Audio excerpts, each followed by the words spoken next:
सभी किसान भाइयों को नमस्कार साथियों। इस समय मैं ब्रीडर सीड की बात करने जा रहा हूं और ये ब्रीडर सीड धान के हैं जो हमने पंतनगर कृषि विश्वविद्यालय उत्तराखंड से मंगाए हैं। मेरे साथ हैं बुद्ध सिंह जी, आप संतनगर से आए हैं, सिरसा जिला है इनका। बहुत अच्छी खेती करते हैं और मेरे चैनल पे आपने इनकी एक दो वीडियो देखी होंगी ज़रूर। ये गेहूं में भी अच्छी पैदावारी दिखाते हैं, हालांकि किस्म तो पुरानी 2851 ही यूज़ कर रहे हैं। तो आज हम इनको खेत दिखाएंगे अपना, जहां पर हमने बिरसा कृषि विश्वविद्यालय रांची से JKW 261 किस्म लगाई है, जो HD 2851 की तुलना में अच्छा कर रही है या बराबरी है, ये आज मूल्यांकन करेंगे। उसका वीडियो हम अलग डालेंगे। फिलहाल मैं इनको आज 2 ब्रीडर सीड 20-20 किलो के दे रहा हूँ। ये उसका बनाएंगे बीज और फिर मैं इनसे लूँगा और ये फाउंडेशन बीज बनेंगे। तो पहली किस्म जो हम चर्चा करेंगे ये मूछल धान में है, PB1। आपने PB6 या 1401 तो सुना ही है, मगर PB1 भी अभी भी चाहत में है और बहुत कम जगह उपलब्ध है।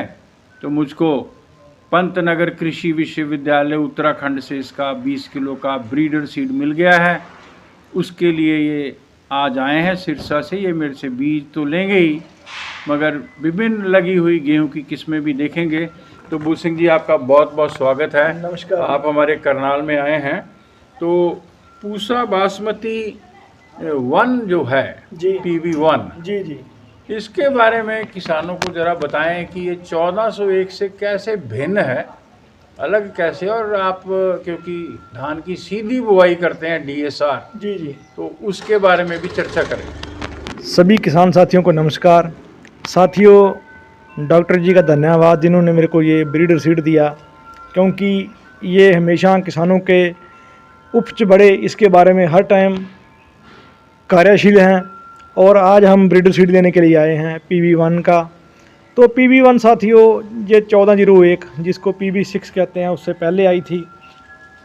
हम इसको तकरीबन 1998 और 1999 के दरमियान लगाना शुरू किया था और 2008 तक हम इसको लगातार लगाते आ रहे थे। PB1 की जो पैदावार थी हमारे उस रानिया बेल्ट में, इसकी पैदावार 30 से 32 कुंटल तक निकलती थी जी। तो इसका टाइम पीरियड कम है PB 1401 से बहुत कम है। और एक जो हल्की ज़मीन, जहाँ पर थोड़ी ज़मीन रेतीली है जी, वहाँ पर भी बढ़िया होती है, बल्कि जो 1401 है वो कमज़ोर ज़मीन में बिल्कुल नहीं होती जी। तो इसका टाइम पीरियड भी कम है। अगर इसकी उपज जो है किसी बढ़िया ज़मीन में हो तो इसके दाने का जो वेट है जो वो सेम 1401 जैसा होता है। ओके। कोई इसमें फ़र्क नहीं कर सकता अभी 1401 कौन सी है, PB1 कौन सी है। रेट भी एक जैसा ही लगता है दोनों का फिर? जी सर, कई बार तो व्यापारियों को ये नहीं समझ आती। अच्छा। अगर ये बढ़िया ज़मीन में हो तो रेट पूरा लगता है, लेकिन वैसे इसका 200-300 रुपये रेट कम है 1401 से। तो ये 30 क्विंटल औसतन दे सकती है? जी सर, ये 30 कुंटल हमारी तरफ से आराम से निकलती थी। अच्छा। लेकिन इसमें एक दिक्कत थी थोड़ी, ये गिरने की। अच्छा। क्योंकि जब इसकी बाली का पूरा भराव हो जाता है तो थोड़ी ये झुकने लग जाती है। अच्छा। तो झुकने की उस टाइम वो तो सब वैरायटीज में ही है, इतना रिस्क तो रहता ही है। जी सर, रहता है, लेकिन थोड़े 1401 में कम था। अच्छा। लेकिन 1401 हम लंबे टाइम से लगा रहे हैं। जमीन को बिल्कुल भी खाली नहीं छोड़ पाते हम, क्योंकि गेहूं काटते ही हम DSR की तरफ आते हैं। हाँ। और DSR करने के जब हम 1401 काटते हैं उसी टाइम हम गेहूं की बिजाई करने लग जाते हैं। तो हम चर्चा कर रहे हैं धान की किस्मों पर और ब्रीडर सीड पे बात हो रही है। आप वीडियो को शेयर कर दें अगर अच्छा लग रहा है, और चैनल सब्सक्राइब नहीं किया है तो उसको सब्सक्राइब करें। और अच्छा लग रहा है कि ये वीडियो आपके लिए लाभप्रद है तो लाइक भी कर दें, ऐसा अनुरोध करता हूं मैं। हाँ, तो किसान साथियों, आपने सुना कि ये हल्की ज़मीन में भी हो सकता है और समय भी लेता है 1401 से कम। तो जो किसान लगाना चाहेंगे, मूछल में आना चाहेंगे, वो PB1 का फाउंडेशन बीज, इनसे भी ले सकते हैं और हम भी इस बीज को रखेंगे। आइए अब हम चर्चा करते हैं पूसा बासमती 11-21 की। ये काफ़ी ज़्यादा चाहत में है अभी भी, हालांकि पूसा बासमती 1885 इसको रिप्लेस कर रही है, मगर कुछ किसानों ने, जहाँ तक मेरा अंदाज़ा है, अब 11-21 की तरफ है। बाकी जो हैं वो 1885 की और आगे हैं, जो 11-21 लगाते रहे हैं।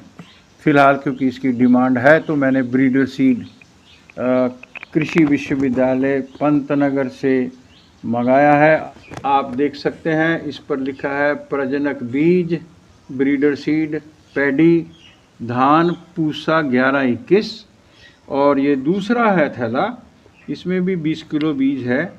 ये भी प्रजनक बीज, ब्रीडर सीड लिखा हुआ है और ये पूसा बासमती नंबर 1 लिखा हुआ है इस पर। तो ये दोनों ही अब बहुत ही प्योर बीज हैं। 2 साल तो हम इसको चलाएंगे, हो सकता है हम अगले साल भी ब्रीडर ले लें। तो आइए बुल सिंह जी से पूछते हैं कि 11-21 क्यों खासियत में है। वैसे तो किसान जानते हैं इसका रेट भी बहुत अच्छा होता है, मगर टाइम पीरियड कितना लेती है, कितनी खाद लेती है, कितनी पैदावारी आती है, ये फील्ड एक्सपीरियंस बताएंगे। बुल सिंह जी बताइए आप कि आपके एरिया में या करनाल में या हरियाणा में पूसा 11-21 अभी भी किसानों की चाहत में क्यों है? जी सर, बात करें 11-21 की तो बासमती की जो रानी के नाम से मशहूर है वो ओनली 11-21 है जी। इसके बाद में 17-18, 18-85 और कई बासमती की वैरायटी आई, लेकिन जो स्थान 11-21 का है वो स्थान और कोई नहीं ले सकती। अच्छा। उच्च गुणवत्ता के चावल, लेंथ लंबी और भरपूर स्वादिष्ट और सुगंधित, ऐसा चावल आज तक कभी भी और किसी वैरायटी में नहीं बनता, जो 11-21 की खूबी है जी। और ये जो 11-21 है ये कम टाइम लेती है और बहुत हल्की ज़मीन में भी बढ़िया होती है, क्योंकि इसकी कम टाइम से मैंने क्या है कि किससे तुलना कर रहे हैं आप? ये कम टाइम PB1 से भी कम टाइम लेती है थोड़ा। अच्छा। ये तो ये बहुत हल्की ज़मीन में भी बढ़िया होती है। इसको जो खाद है वो भी कम देनी पड़ती है, क्योंकि इसकी थोड़ी हाइट ज़्यादा होती है। जी। और ये अगर ज़्यादा इसको हम उर्वरक दे दें तो ये गिरने का भय रहता है इसका। में किसान मैंने देखा ऊपर जी, से हमारे बिल्कुल। यहाँ करनाल में काटते भी हैं इसको। जी। किसान भाइयों, अभी इन्होंने बोला कि ये कम समय अवधि की है, कुछ कम टाइम लेती है ये मूंछल से, मगर इसकी पैदावारी औसतन 19 से 21 क्विंटल ही ज़्यादा से ज़्यादा बोल रहा हूँ मैं। तो 4500 रेट हुआ, आप कैलकुलेट कर लेंगे प्रति एकड़ कितनी पैदावारी हुई और कितना मुनाफा हुआ।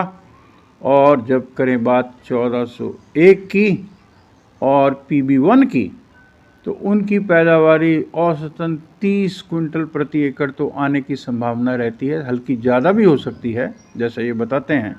DSR में ये 32 क्विंटल भी लेते हैं। क्यों बुल सिंह, आप 32 ले लेते हैं? बिल्कुल।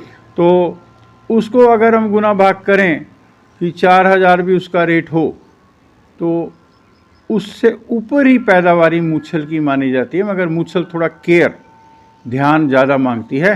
तो आने वाले साल में जब आप बासमती धान का निर्णय लेंगे तो उसमें 11-21 लगानी है कि 17-18 लगानी है कि 18-85 लगानी है, या आपने मूंछल 1401 लगानी है या PB1 लगानी है, अपनी ज़मीन के मुताबिक और कितना ध्यान आप उसमें दे सकते हैं उस पर देखते हुए ही निर्णय लेंगे। और अच्छे बीज के लिए आप इनसे भी संपर्क कर सकते हैं, हमसे तो संपर्क कर ही सकते हैं। सबको ढेर सारी शुभकामनाएं। बुल सिंह जी, आपका बहुत बहुत धन्यवाद यहाँ आने के लिए।